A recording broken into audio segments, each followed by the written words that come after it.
Bueno, pues José Luis, si te parece, empezamos contigo mirando la tensión en Ucrania después de una semana pasada movidita, con estos ataques con misiles británicos, misiles también de Estados Unidos. Rusia respondía con este misil Oresnik, que está dando mucho que hablar, y ahora el foco está puesto en Sergei Ryabkov, el viceministro de Asuntos Exteriores, que dice que no descarta que Rusia despliegue misiles en Asia-Pacífico. La tensión sigue incrementándose. Quiero saber cómo valoras estos movimientos, estas respuestas por parte de Rusia.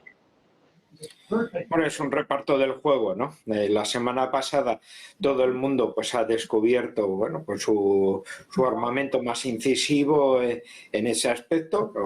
Los países de la OTAN con capacidad nuclear, como son Francia y Gran Bretaña, bueno, hicieron la demostración del armamento más avanzado que tenían prestado a Ucrania de ese modo, y también, bueno, pues la Federación Rusa hizo una demostración de su armamento más de vanguardia, haciendo un poco el mismo estilo que sucedería si yo envío este misil, pero ya con cargamento nuclear y no de otro modo. O sea que si pasamos todas las rayas y se desencadena un tercer conflicto, ojo, que aquí podemos salir todos muy tocados, ¿no? Ya el siguiente plano, que ya es ese desvío, ya incluso de escalada al ámbito del Pacífico, bueno, aquí ya tenemos un claro ya vistazo a los Estados Unidos, porque se aleja del punto de interés propiamente de lo que es el conflicto ucraniano, ¿no?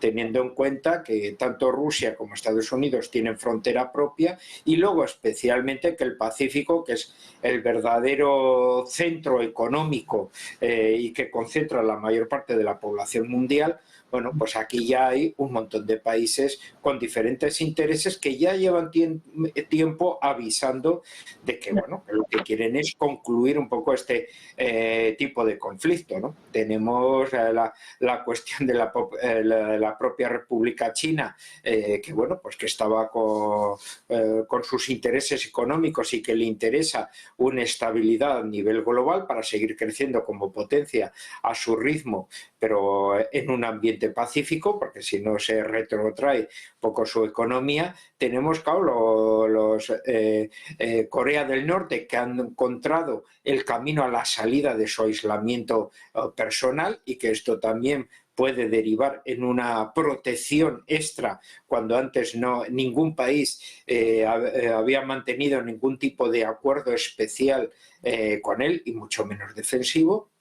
Y luego, en tercer aspecto, claro, los países aliados de Estados Unidos, un Japón que vuelve a encontrarse en primera línea de frente como en la Guerra Fría, y que además, con los problemas políticos que tiene con un partido democrático liberal a la baja, aunque esté en coalición con Komeito, pues bueno, y aumentando su presupuesto militar, no quiere desde luego estar en estas circunstancias. Una Corea del Sur que se ve preocupada por el auge y protagonismo de una Corea del Norte que va estableciendo aliados, y que eso puede perjudicar en un incremento de la tensión más caliente en la península, y ya no digamos nada del viejo problema entre Taiwán y la República Popular China, que podría aderezarse. Así que la presencia de Rusia en el Pacífico no dejaría de calentar y de apoyar, bueno, unos acontecimientos a niveles locales que están en un segundo término por la cuestión de Ucrania,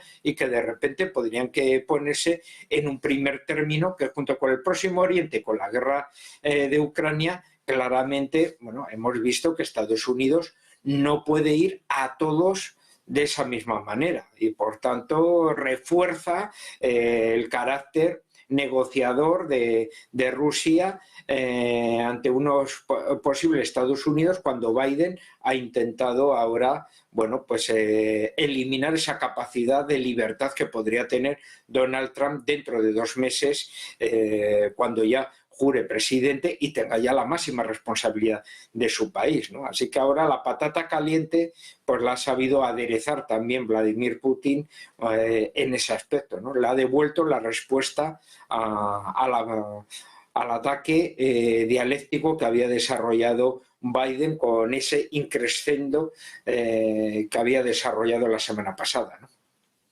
Bueno, pues precisamente un Joe Biden que está en sus últimos días y que puede terminar con una buena noticia, y es que la última hora en estos momentos nos hace mirar a Oriente Medio con el gabinete israelí. Se va a reunir mañana para discutir el alto el fuego con el Líbano, es lo que apunta el canal 12 de Israel. Un alto funcionario está confirmando que el gabinete de seguridad israelí se va a reunir mañana para aprobar el acuerdo de alto el fuego en el Líbano. Al parecer, Estados Unidos ha informado a los funcionarios libaneses que el alto el fuego podría anunciarse en cuestión de horas. Es lo que apunta un funcionario libanés y un diplomático occidental. El Gabinete de Seguridad de Israel podría votar mañana sobre la tregua con Hezbollah. Es la última hora en estos momentos. Este mismo fin de semana, el medio Axios informaba sobre este posible acuerdo que al parecer estaba más cercano que nunca. Ahora tanto Israel como Estados Unidos confirman que mañana el Gabinete de Seguridad votará sobre esta cuestión. Itamar Ben-Gvir, uno de los más extremistas del gobierno de Netanyahu,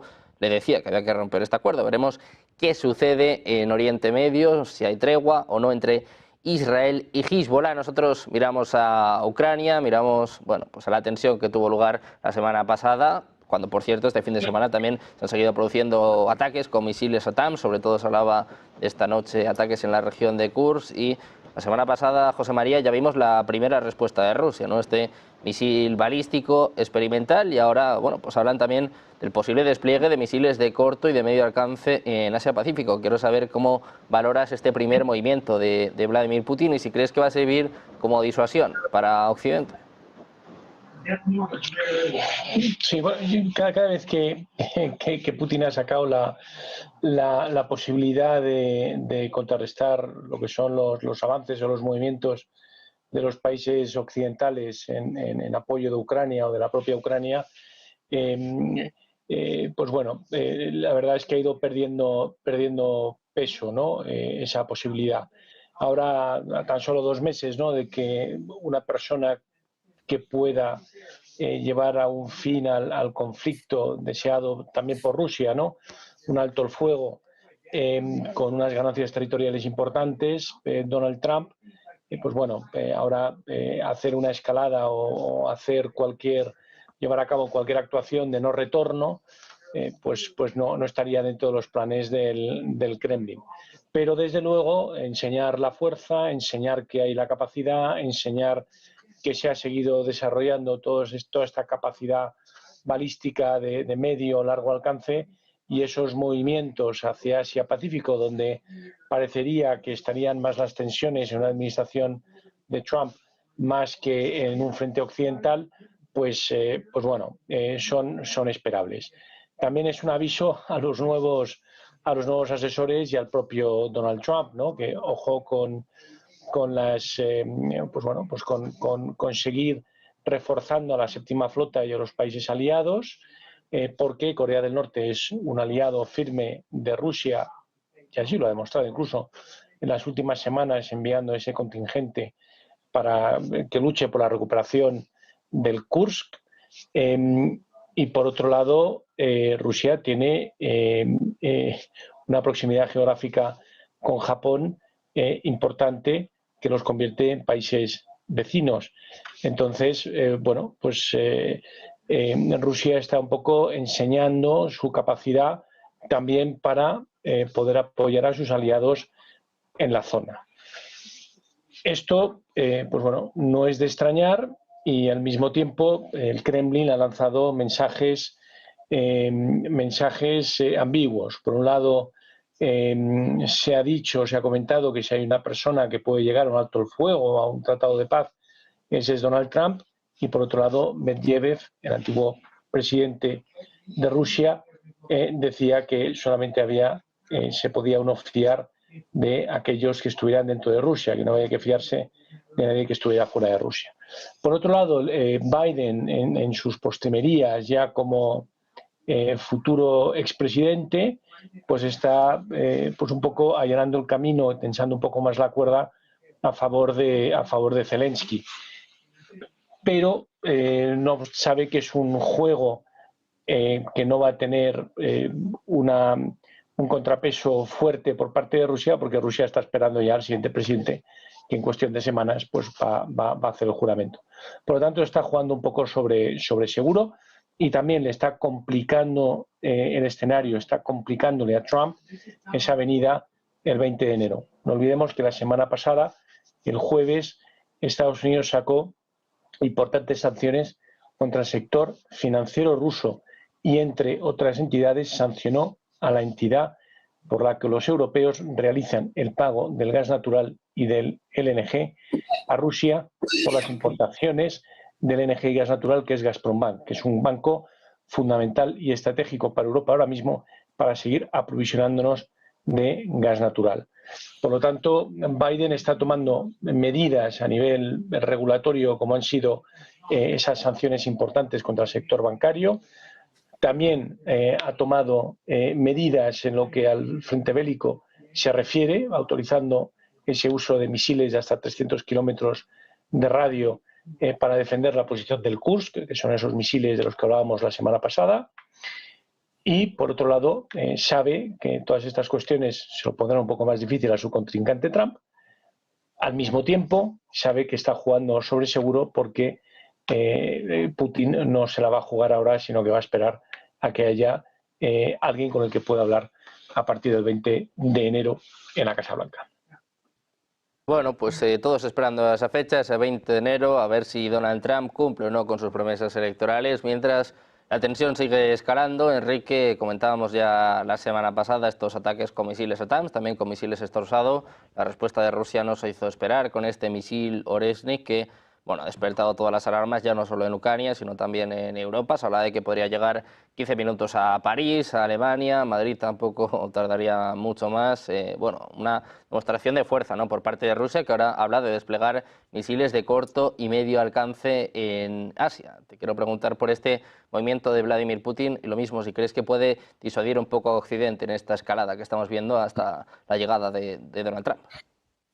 Bueno, en primer lugar, precisamente hay que remarcar que no es que Rusia vaya a desplegar misiles en Asia, es que Rusia tiene un lado tanto en Europa como otro muy grande en Asia.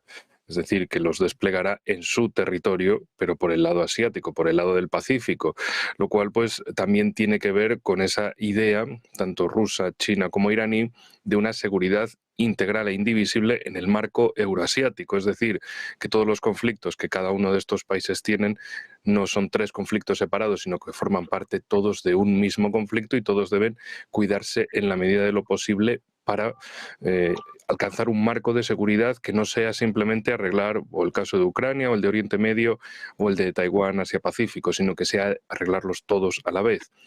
La cuestión, claro, con esto de los misiles, bueno, algunos en Europa, pues recordemos esas famosas declaraciones de Ursula von der Leyen diciendo que los rusos robaban chips de lavadoras en Ucrania para hacer misiles y demás. Bueno, a ver, teniendo un liderazgo político que dice esas cosas, pues es normal que se llegue luego a la sorpresa de, anda, que los rusos han probado un nuevo misil, pero ¿cómo podía ser eso? Y además con unas imágenes bien estruendosas de ese ataque sobre una fábrica militar en la ciudad de Dnipro.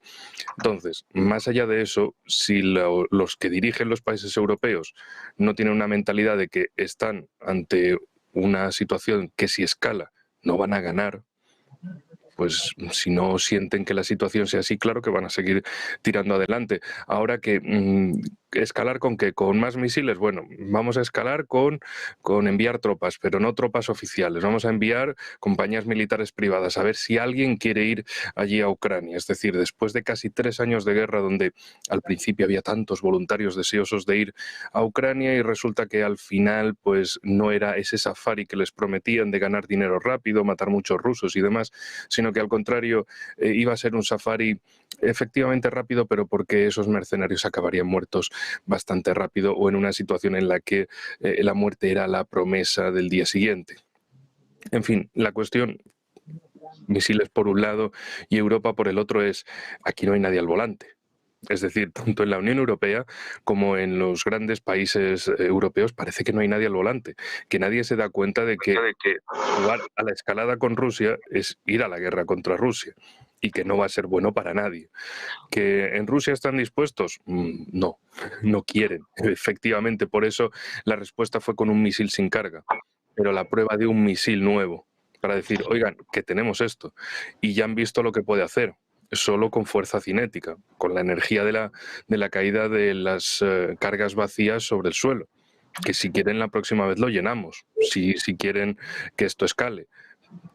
Y en la Unión Europea es un Marrute que lleva ya 2 meses en el cargo, 2 meses dando vueltas por Europa, diciendo que aquí están todos súper comprometidos con la OTAN y demás, pero que lo que decimos todas las semanas, que económicamente Europa se hunde, políticamente no tiene a nadie al volante. Y la cuestión es que vemos que los rusos, chinos o iraníes siguen haciendo contratos y contactos entre ellos o con otras partes del mundo. Por ejemplo, con lo de China en Chancay, en Perú, pero también han ido a hacerse el puerto de la libertad en El Salvador. Es decir, que China sigue avanzando. Efectivamente, a China lo que le interesa es que no haya escaladas, que no haya guerras, y cuantos más amigos importantes tenga a su alrededor, antes podrá llegar a esa idea de una seguridad global y dejar la guerra atrás. En el caso de Estados Unidos, lo que quieren es, desde mi punto de vista con Trump, a partir del 20 de enero de 2025, es cerrar esas malas inversiones como la ucraniana, empezar a capitalizar los beneficios de lo que quede, cerrar la cuestión de Oriente Medio. Mencionabais antes de esas noticias de Axios, de que sí puede haber un acuerdo de paz, lo cual está difícil porque 2 miembros, particularmente Ben-Gvir y Smotrich, del gobierno de Netanyahu, pues son partidarios precisamente de continuar con las hostilidades y de anexionar tanto Cisjordania como la Franja de Gaza y de crear unos altos del Golán en esa idea, pero en el sur del Líbano. Entonces, bueno, ya veremos el choque ese por dónde va.